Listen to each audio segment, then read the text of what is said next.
Point of inflection. Inflection points occur where the curve changes concavity.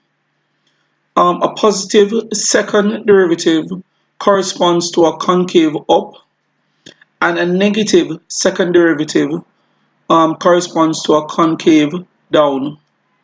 When the function changes from concave up to concave down, or vice versa, d2y by dx squared is equal to 0, or f double prime is equal to 0 at this point.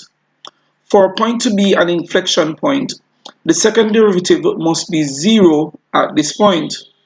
This is not a necessary condition for a point of inflection, and therefore we must check the concavity of the function to verify that there is an inflection point.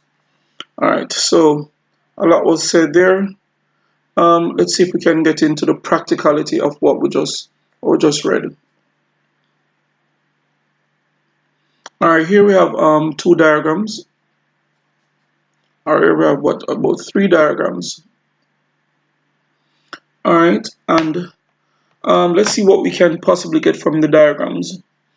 The diagram to the left, we have what here we're showing what concave up looks like, and concave up means an increasing slope. So here d2y by dx squared is greater than 0. So for concave up, d2y by dx squared is greater than 0. For concave down is what decreasing slope decreases, or decrease in slope. So d2y by dx squared is less than 0. So here we have a point of inflection, and before the point of inflection you have concave up here. Before the point of inflection here you have concave down, and after the point of inflection here you have concave up. Alright, so the point of inflection is where the function changes concavity from concave down to concave up, or from concave up to concave down.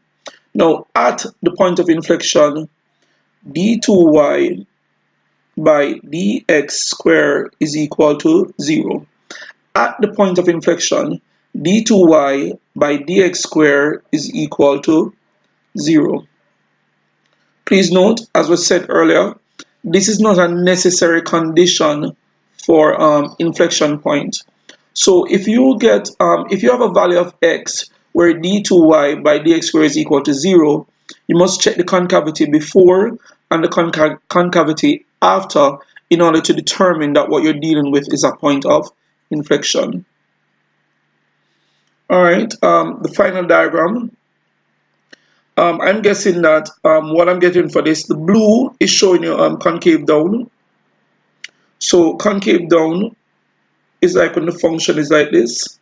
So anywhere along here, you have what concave down.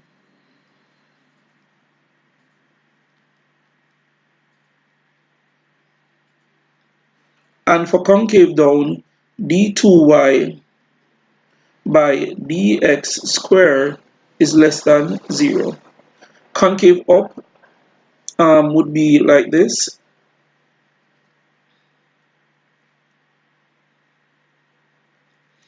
And for concave up, d2y by dx squared is greater than 0.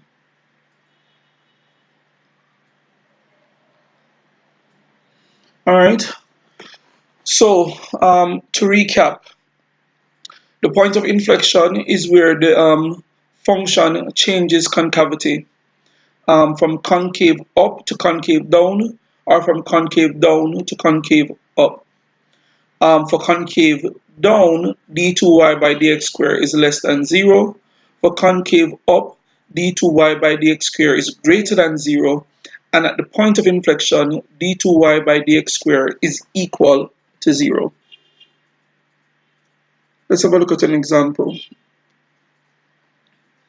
Example 25.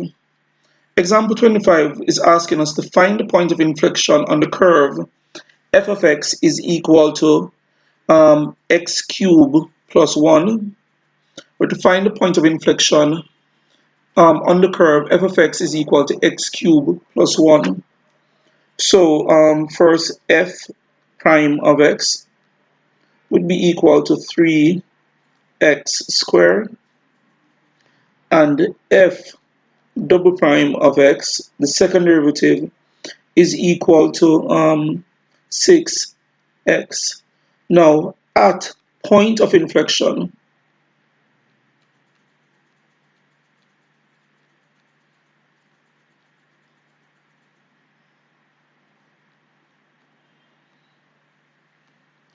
d2y by dx squared is equal to 0.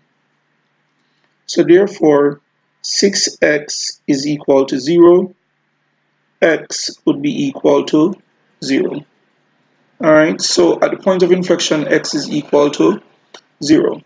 So remember, we already said that this is not a sufficient condition for determining the point of inflection. What we're saying is that at x is equal to 0, if there is a point of inflection, you must have a change in concavity before and after. So first, let us choose a value of x before x is equal to 0 to see what is the concavity. Alright, so when x is equal to minus 1, d2y by dx squared is equal to 6 times minus 1, which is minus 6. So therefore, at x is equal to minus 1, this is a concave down.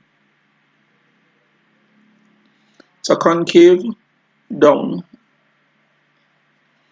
And choose a value of x after x is equal to 0 when x is equal to 1, d2y by dx squared is equal to 6 times 1, which is equal to 6. This is concave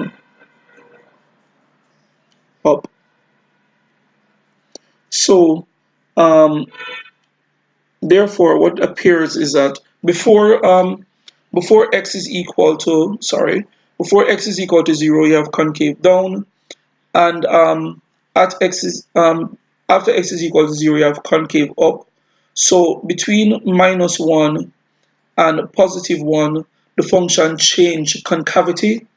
Therefore, a point of inflection exists between x is equal to minus 1 and x is equal to 1. At x is equal to 0, d2y by dx squared is equal to 0. Therefore,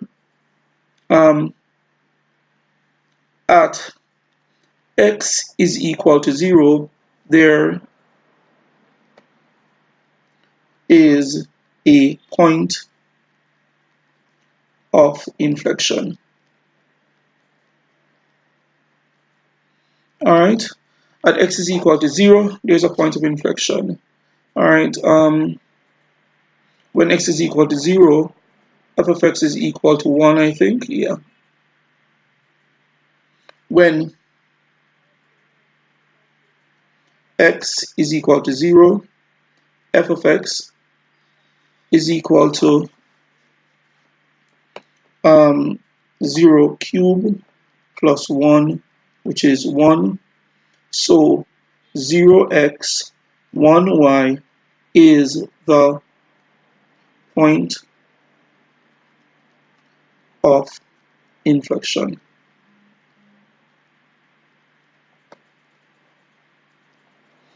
This is the point of inflection.